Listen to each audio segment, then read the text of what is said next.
Hello there. Welcome. Hi, Erin. Hi. Good afternoon. Good afternoon to you. I think we had one other person registered for this session, so I'll wait a few minutes for them. Oh, don't worry. I'll be here waiting for him or her. Okay, great.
Okay, well, not sure if that person is actually coming, so I will get started. You get a one-on-one one-on-one Perfect. thing today. This is personalized education and learning. Right?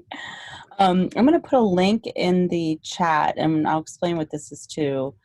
It's a document of articles, research articles, and things in case any of the topics in this presentation you want to dive into a little bit deeper. There's a whole bunch of Excellent. stuff. There's a whole bunch of stuff there that you can get to. So, my name is Erin Serwinski.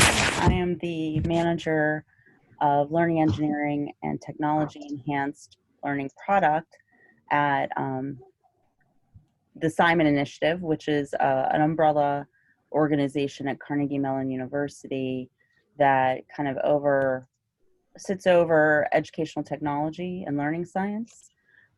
So part of that, there's a Open Simon toolkit that is part of that, which has a number of tools that you can use to build content, online content, deliver it, and then analysis tools that will allow you to analyze the data you collect from that that delivery mechanism to iteratively improve your courses. And so we have a number of tools available. And one of the tools that I'll probably refer to quite often in the presentation is the Open Learning Initiative, or OLI. It's an online delivery platform. We also have Echo, which is an authoring platform that can allow you to customize or create your own material in a way that will be what we call instrumented. And I'll explain a little bit of that later. This presentation itself is kind of packed full. I designed it to be kind of a takeaway. I had to give this presentation in a really short session at a conference a few months ago, and so I wanted to design it so that folks could really have this as a leave behind and dig into resources as they need them, because there's a lot in here. So I'll send this to you right after I'll send this to you and the link to the recording right after. Oh, perfect. Thank you, Erin. You're welcome. So I can just dive right in here. So the content and the graphics for this presentation come from these sources, mainly the book, How Learning Works. I'm not an author, I'm just an avid user of these principles. In fact, this is what OLI designs their courses around, and the whole platform enables things like unique targeted feedback, and the way you lay out your materials is based on this book and the principles in it.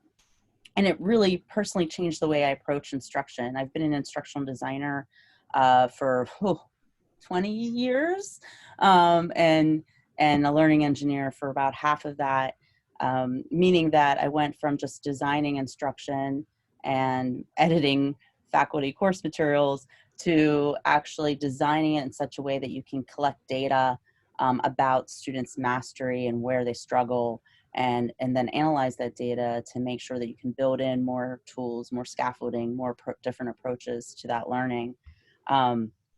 And this really, just designing learning in this way changed my whole life.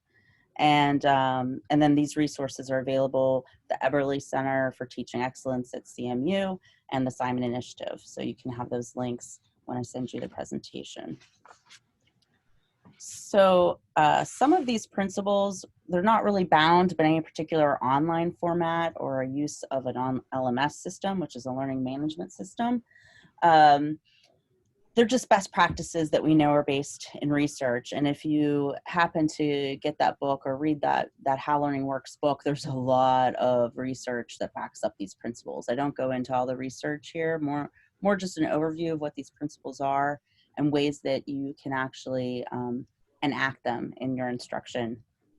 And where there's places where I know our online platform enables these, I'll highlight that. But you should also, if you're not using OLI, really inquire about whatever LMS or system you're using to see how many of these features would be enabled by that technology. A lot of this stuff is also, it's common sense, but it's always helpful to be reminded of these principles and some things you can do in the classroom, especially in this, crazy time.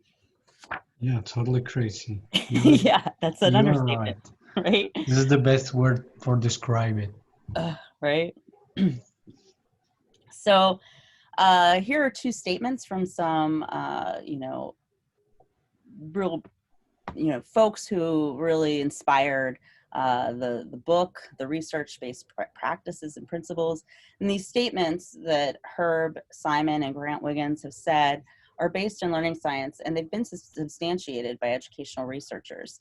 And if you're looking for more evidence that these principles that I'm about to talk about work and hold true, that's one of the reasons why I shared that document in the chat. It has a whole bunch of research studies, and where I could, I linked directly to those studies so that you can find more information if you're trying to convince others of these approaches. And so it has a handful of resources about the doer effect, which is basically based off this Herb Simon quote that, whatever a student does is what the student is learning, essentially, and that the teacher can only influence that. But bridging that research to practical application is something that's always, good to know. So let's dive in. I also want to note that you'll see a lot of repetition in these principles because mainly in the application of them, there's really like a handful of things that you can do that really kind of will exhibit all of the principles. And I'll have a summary slide at the end that kind of goes through those, the common themes. So prior knowledge, when students bring a prior knowledge to a course, it can help their further learning and mastery of the content if it's actually connected and meaningful, accurate, and activated. And sometimes by just activating or reminding students what they already know about a subject helps prime them for the knowledge that they're about to uh, take on.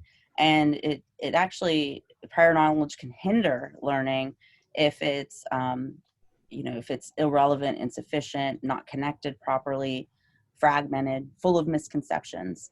And so this is just a reminder to what you can do is to, explicitly activate that prior knowledge as much as possible. And you can do this with a diagnostic or like pre-tests. So, as long as you kind of couch them as it's just a way for you to understand where students are already in their learning process. You can do that with just talking with the students and having a discussion about what do you think you already know about this, and brainstorming.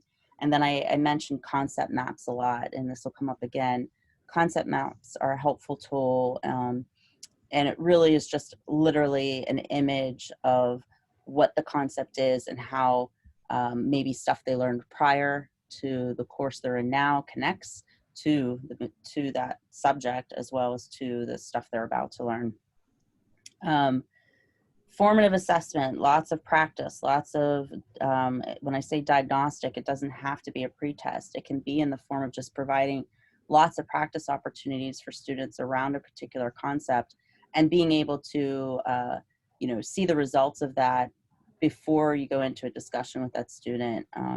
So like OLI has a learning dashboard where as students are working through their formative practice and answering questions, you can kind of get a picture. You can see where those misconceptions are, what they're struggling with most, and then use that information to either tailor your lectures or to provide additional support and scaffolding. And that learning dashboard I just mentioned is able to be done because of something we call instrumented content. And what that is if you have content, lots of formative practice in like an online format where students answer it, and it's actually tagged with the learning objectives that they're supposed to be learning. And that way you can get a view of what content exactly the students are struggling with, which learning objectives are they not meeting, and dig in to find out why. And so these are lots of ways that you can start to activate that prior knowledge for the students. I have a note here that when using formative assessment in online platforms, you also want to take care to mix up the question types, because students, to really get an accurate picture of what students know or don't know, you probably need more than one question on the same idea to get at that. And if you just have all multiple choice questions, you might not get a clear picture. But if you have a multiple choice and a drag and drop, if you're familiar with some online question formats, matching and open-ended, if you have that mix, it'll give you a clearer picture of what the students know or don't know. So the second principle is that the way students organize knowledge determines how they use it. And that organization can interfere with learning when that knowledge, again, is fragmented or disconnected, not organized, and they've just kind of gotten a bunch of facts and they're trying to make sense of them. And so it's also good to note that knowledge organization is different for novices versus experts. In fact, as an expert, it's actually really hard. Research shows it's really hard for you to construct that knowledge or remember how you learned it exactly, or you have probably memorable learning experiences in your lifetime, but really remembering how that knowledge was deconstructed so that you learn it in small chunks is really hard for an expert to reconstruct, because they have a different perception of that knowledge now.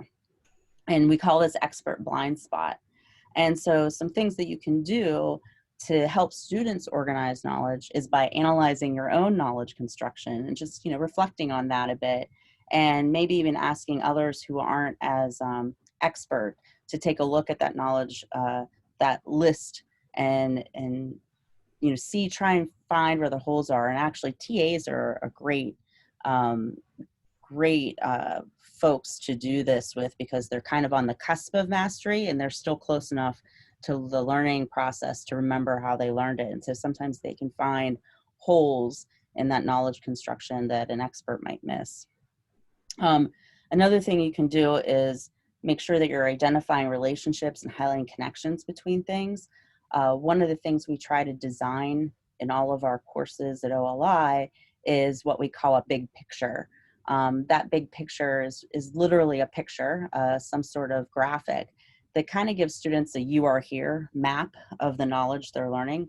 So out of the entire course material, we try to arrange some sort of graphic that says, you know, here are all the concepts you're going to learn in a course and how they might fit together in some way.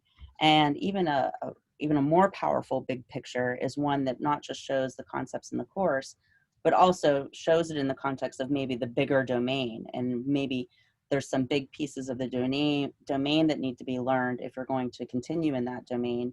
And that the big picture of the course will show you, okay, you're here in the larger context of even the domain. But it's highlighting those relationships and connections, providing lots of examples of not just knowledge components, but principles, concepts, constructs, so that they can start to organize their own knowledge in that mapping. So motivation, probably a really difficult one these days. And we all know that it's influenced by students' confidence and beliefs in their own abilities, in their interests, values, goals, their beliefs about learning, you know, whether they have that growth mindset and they believe they can learn something, or that it's fixed and there's no getting past that. Their emotional experiences, their social experience in a classroom setting, all kind of influences that motivation. And we know that motivated students are engaged with the course materials and activities. They you know, perform the tasks that have been laid out for them. They also focus on specific goals and levels of mastery, and they persevere in the face of difficulty, which is even harder nowadays. So things that you can do, and by the way, the booklet has, I have a list of like a million things, but connecting to students' interests as much as possible. You know, make sure that the alignment of your objectives, that your learning objectives kind of will outline some goals for them, some learning goals for them, and then connect your assessments and your instructional activities. You know, remind them as to which of those learning objectives or goals they're striving for. Provide authentic tasks as much as possible. You have to kind of pay attention to what's the appropriate challenge level for those students, which you should know if you've done some prior knowledge assessments, and making sure that you have attainable goals for students. Another cool thing to do is to maybe provide early on some success opportunities. You know, don't make things hard right off the bat.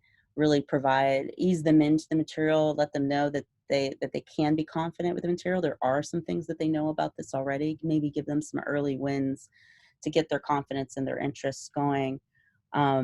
Sharing rubrics with students, you know, setting up rubrics are so important for helping students know what goals they're trying to attain, what level of mastery they're trying to attain, and gives them examples of things that they can do to be meeting those goals.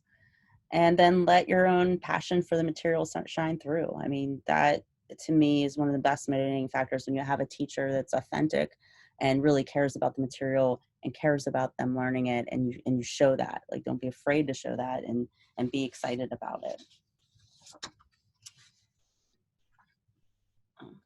Go back. Okay, mastery. Mastery involves not just mastery of a whole domain, but of course, developing those component skills and knowledge and then synthesizing them appropriately. And students only learn what they practice. That's a true statement in the research. It's probably, you found it to be true as well. I mean, if you don't give students homework on something, in practice opportunities, there's not anything there to activate that learning for them. So the thing I can say is practice, practice, practice, practice component skills and knowledge, practice that synthesizing information, and give them practice in how to apply those knowledge and skills as much as you can. To do this, you have to, again, push past that expert blind spot so you can identify those component skills and knowledge that students might need help with early on. And that's one of the things we call, that's an example of scaffolding, you know, being able to understand the goal you're trying to get them to and breaking it down and to give them practice in those discrete skills, and then showing them how to synthesize that information is the best way for them to learn it. So isolated practice and lots of practice is about all I can say about that. This one's my favorite. It's goal-directed practice and targeted feedback are critical to learning. We know from the research, again, that students only learn by doing, but practice that the students do has to be tied to specific learning goals and objectives. It has to be continuous, and it has to be supported by feedback. And it's that feedback that's so critical, because if students aren't corrected, then they don't know what they know or don't know. And that's where that instrumented content idea really comes into play. OLI has the ability to, as students answer questions, actually we design our courses, and it's a lot of work, but it's worth it in the end. With each click the student makes, there is some form of what we call targeted unique feedback. So when you're building like a multiple choice question, for example, we don't think of multiple choice questions as a question stem and distractors. We think of it as, you know, an opportunity to learn something about the student and an opportunity for the student to learn just in something as simple as a simple multiple choice if it's designed appropriately. So the way I design multiple choice questions is you have the question, and then instead of considering the answer options distractors, they actually should be tied to actual mistakes or misconceptions you know the student makes. So if you have a question and you know there's only, you know, 3 relevant answers, you don't just throw a 4th one in there as a throwaway answer or an easy option just to round it out to 4. You know, 3 is fine, and as long as it's really mirroring exactly what you think the student will have a mistake or what mistake they'll make, and then you design that feedback so that it's targeted right to that particular answer option or misconception that, you know, the student makes, has, or mistake a student makes. And that's what we call, you know, unique targeted feedback. It's really fun to design for those things, and it's you know, takes a lot of thought and effort, but we find that we have these types of questions in our courses called Learn by Doing, and the idea is really that if you could design a question that has all the same information in it as the paragraph they just read, they will probably learn more from interacting with that question than they would from reading the paragraph above it. So we try to have as many learn by doing opportunities where with the question, whether it be a scenario-based question or even just a straightforward question, with the answer options, the unique feedback, and then we also design hints. So if students get stuck, they can ask for a hint. And all of that is designed to just nudge the student toward the right answer, not give it to them, but actually design it so that the learning that they could have had by just reading that paragraph is all built into that question. And we found, and we hypothesized actually, that if a whole course could be built out of nothing, but learn by doing exercises, it would be more engaging and the students would learn more faster. And we have research to kind of show that, or to show that, not kind of show that. And so some things you can do is not only look for platforms and online courses that offer that kind of direct targeted feedback, but, you know, what just in your everyday class, if you don't have an online format that does that, you know, make sure you're targeting the appropriate challenge level by knowing what that prior knowledge is ahead of time.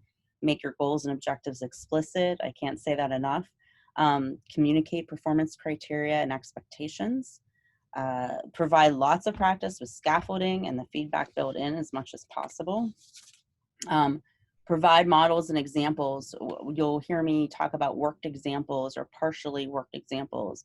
Another thing we design into our courses frequently, you know, giving students lots of opportunities to see, okay, here's a full example of a problem, but then maybe give them half the worked example and have them fill in the rest. and then slowly like build up to where they could answer the whole problem, or write something about that whole problem completely on their own. You can also give feedback in different ways. It doesn't have to be that targeted, unique feedback, but it's just important to make sure you build time and effort into feedback. So you can do it at the group level by, question and answer sessions or discussions, real time, almost like a tutor, having them actively write things or work out problems, and you're there to like kind of correct them and give that feedback in real time, or even turning around assignments as quickly as possible with detailed feedback about what they might have missed or where they might have messed up. That's so important to help them understand where, how to correct themselves. Peer feedback, it's something people don't think about sometimes, but even just pairing students up to give feedback to each other. We've learned, the research suggests that even if the feedback is wrong, they actually have that experience of just working with each other and helping each other through it. Actually the right learning takes place eventually. It helps them think more deeply about it, holds them accountable to someone else. That's all kinds of reasons why, but it works. So students develop holistically, and classroom climate is a really big part of this. And it can enhance learning when students feel respected and supported, and it can be hindered when students, fear ridicule or persecution, or feel marginalized or stereotyped. And again, there's a whole list of things you can do that's listed in the book. I think I have 17 things here, but the highlights are, making uncertainty safe, especially these days, and I'm sure people, teachers are practicing this, thoroughly right now, because everybody's kind of thrown into this online environment, and having to do it.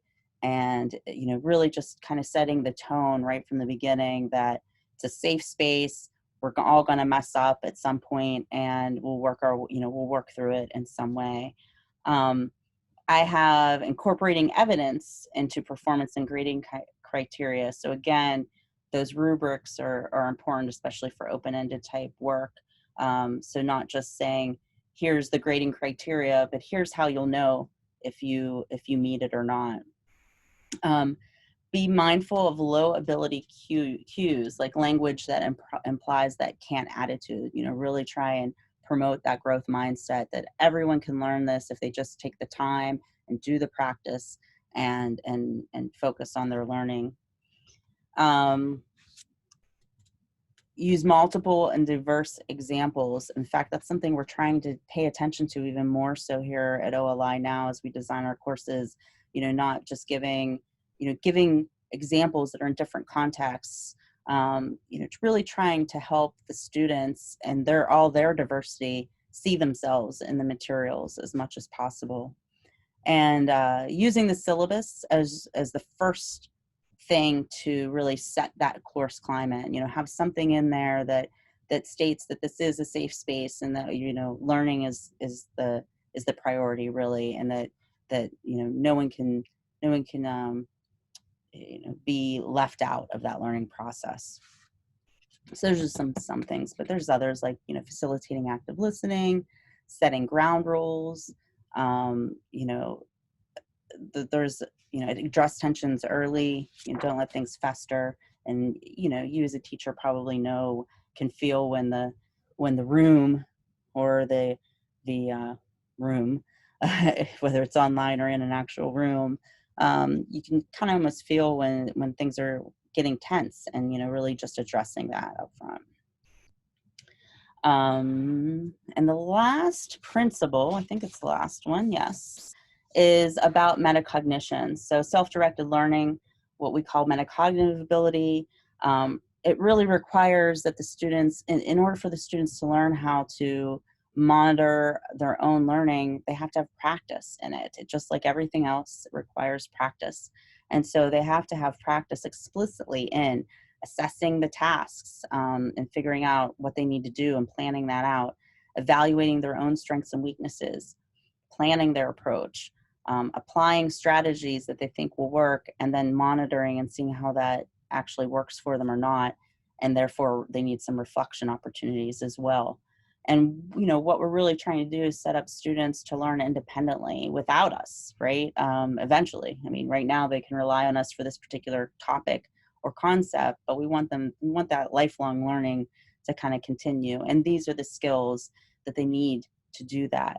And so some things that you can do to help with this is to build it into your assignments, build in a planning step, build in a reflection step, and making sure that they're using those.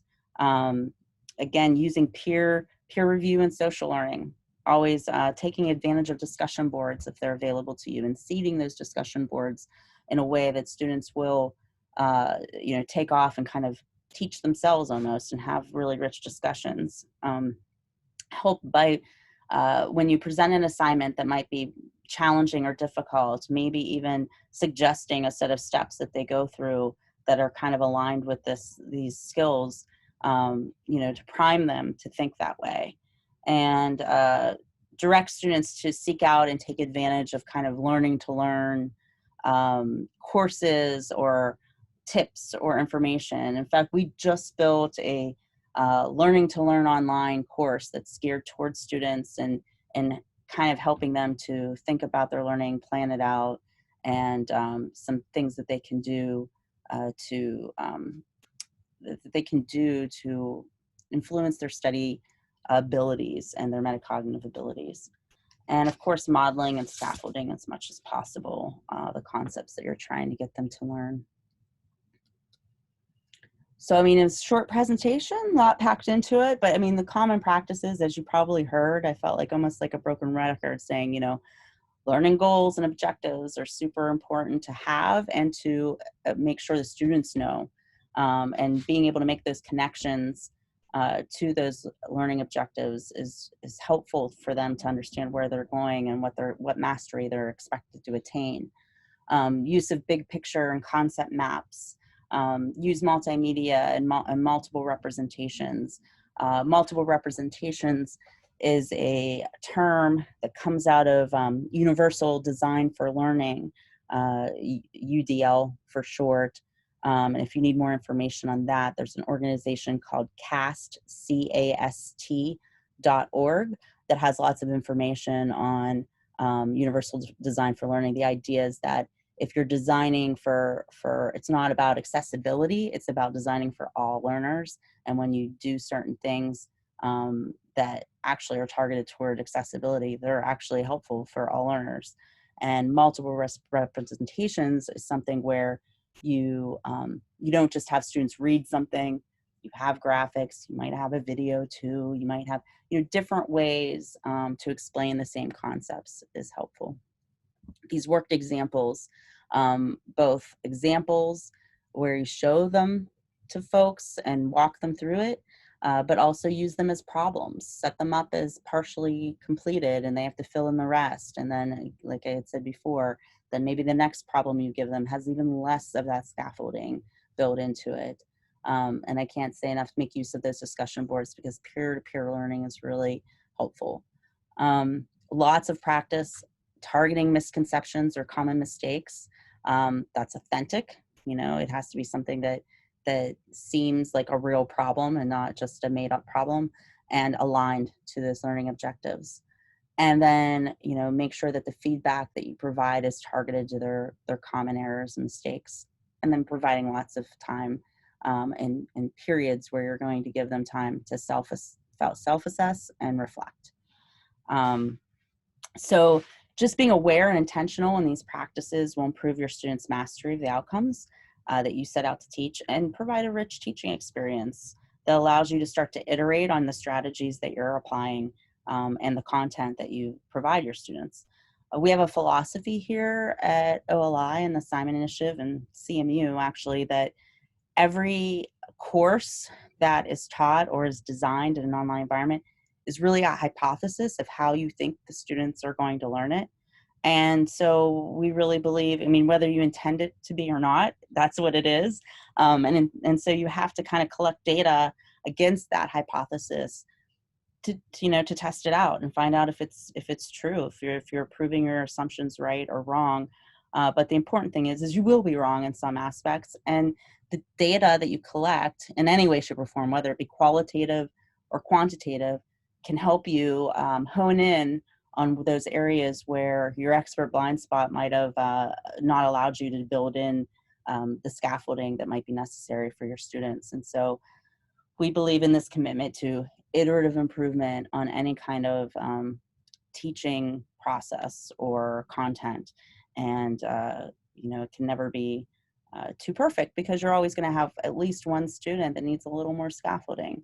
And you can decide based on the information you collect whether that's necessary or whether different remediation is necessary.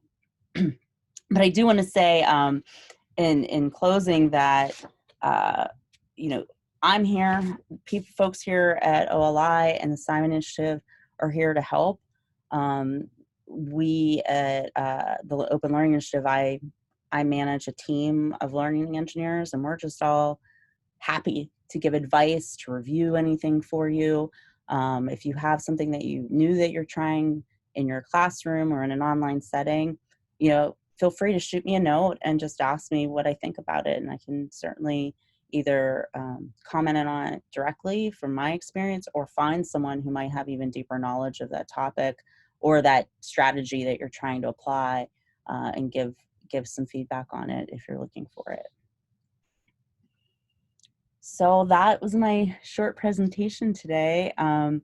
Do you have any questions based on the things that I've talked about, or anything at all, actually? Excellent, Darren. I mean, I really thank you for this short and deep analysis of learning. I mean, I'm not a pedagogist. I'm just a college teacher.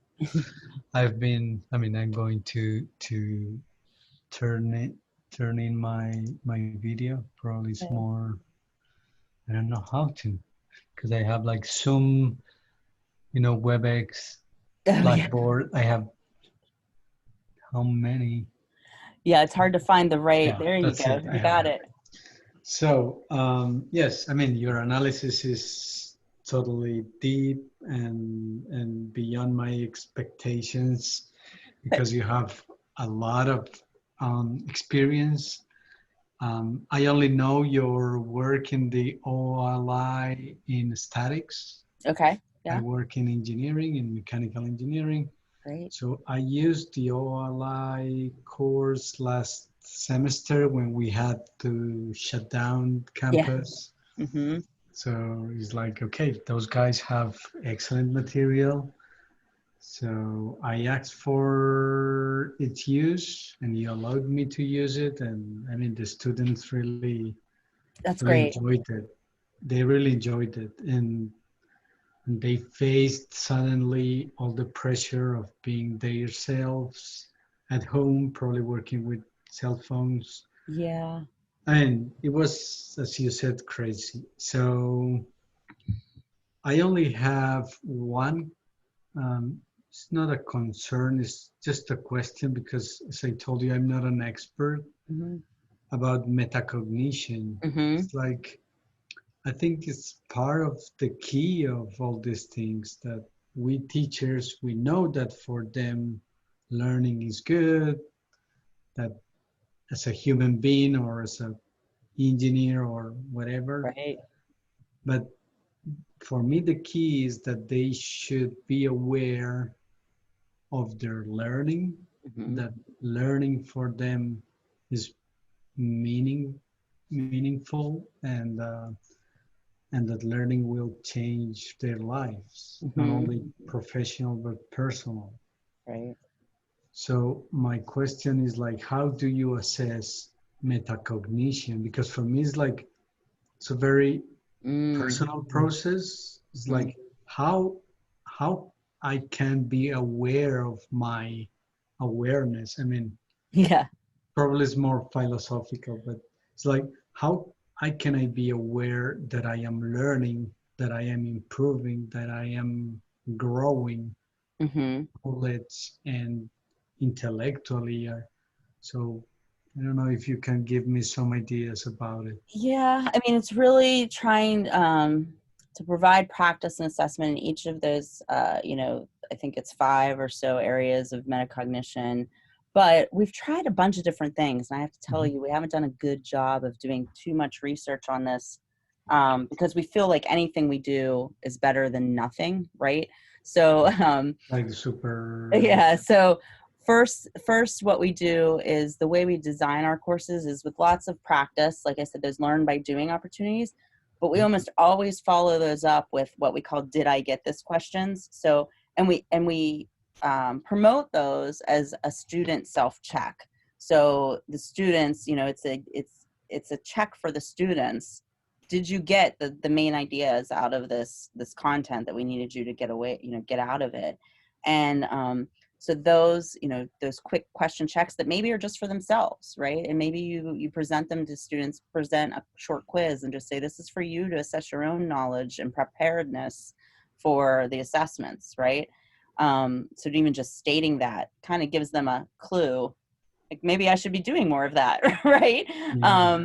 The other thing we've tried is we tried a few techniques. I built a course once in anatomy and physiology where I was trying to implement this strategy where we give them a quick quiz at the beginning of a unit, say the unit's on cardiovascular system, and we give them a set of questions about misconceptions they probably have about the material, you know? So right away, just saying, what do you think about the heart and how it works? And And presenting it. critical points Yeah, that yeah. probably they misunderstand. Right, right. And then using those as a discussion, or even saying, okay, yeah, you picked all of the things that most people know wrongly about the human heart or the cardiovascular system, but we're now going to show you, we're going to teach you where you might have, you know, went wrong with these ideas. And maybe even using that strategy, but having a discussion based on it, you know, to help them understand, like, wow, But you realize that you're learning, in yeah, fact. yeah, that, and there's always more to learn, right? That Mhm. sometimes you might think you have a really good explanation or grasp a topic really well. There's always more to learn. There's always misconceptions about it. Um, some other things that we've done is I got that actually idea from a computing course we have where, you know, it was another easy thing where students kind of could misunderstand certain policies or certain ways computers interact with each other that, you know, you ask them right away, what do you think about this? And they give an answer that's wrong. And you kind of expect that. So you're there to give the feedback to say, This is your baseline to start the class. It's like, hey, yes, yes, and making them aware of that baseline as well. And then, you know, those steps in the metacognitive process, like that planning, you know, they have to get practice in each of those things. So by even, I think I'd mentioned this, you know, adding a planning step as part of your assignment so that they're almost forced to do it, and maybe even gets them into the habit of doing it because they'll see the benefits of how that helped with the rest of the assignment. So especially with complex assignments, and reflection. And it's something that, you know, can be done very simply by just telling them to reflect on what they've just learned or what they learned new mhm. about a topic, and or holding a session or having them write something. You know, it can be as simple as just throwing it out there and saying, hey, why don't you think about this? Or you could, again, write it into the assignment to reflect on that learning process afterwards. And that starts to get them, it's hard to get students to, who aren't already seeking out that practice, to see the value in it, right? Until they start doing it. So sometimes just doing it is going to get them in the habit and practice of thinking the next time they have to attack a hard problem and they're not really sure where to begin, they'll draw on that experience they had, you know, in your class to say, oh, well, maybe I should stop and plan this out a little bit more. Or, you know, I should reflect on how much I learned from that, you know, that project. Yes, as you highlighted in your presentation, like practice, practice, practice, Yes, practice. It's yes. like I that's mean, I what is can't say it important. enough. And if you don't give students practice, whatever you don't give them practice in, they're not going to learn. They're not going to take that as a key takeaway. So like when I'm designing learning, and I'm actually working with a learning engineering team who are really young and new, so I'm kind of teaching them what I know. And some things that when I design an online course, I think of when you're thinking of questions that you're asking the students to tackle, like multiple choice questions or fill in the blank or whatever. Think about what are the key takeaways you want them to walk away with from that page of instruction or that lesson. And, you know, you craft your questions accordingly so that, because they're going to remember the things that they actually interacted with and they actually had to think about, right? And so what do they need next to remember from this piece and build that out? Make the connections. Yeah, yeah. I also make sure that I make use of things like images and videos, captions, little things on a page. And this is more towards designing online instruction. But you have to think about the materials that you give your students. How can they be used as study guides as well? And are they organized in a way that they can easily be reminded of what's on the Follow larger the page from the steps and headings or the section headings or the captions of an image or the image itself. Like I always tell any instructional designers or learning engineers, you don't put an image, you don't give people an image unless it's meaningful, right? It's not just for aesthetics. It's you should connect it with the material they're supposed to learn, and you can kind of easily do that with just a comment or a caption on the image itself. So yeah, I have lots of tips and tricks, more than I yeah, thought. of course. I've been doing Thank this you a long so time. much. I hope we can keep Yeah, in yeah. Let me contact. give you in the chat. Let me give you my direct email. And like I said, we're always here to help for any reason. I mean, we have a bunch of, you know, pedagogical experts on staff, so we love to talk pedagogy. So Excellent. there you go. Oh, cool. Okay, I'm going to send you right away also my coordinates.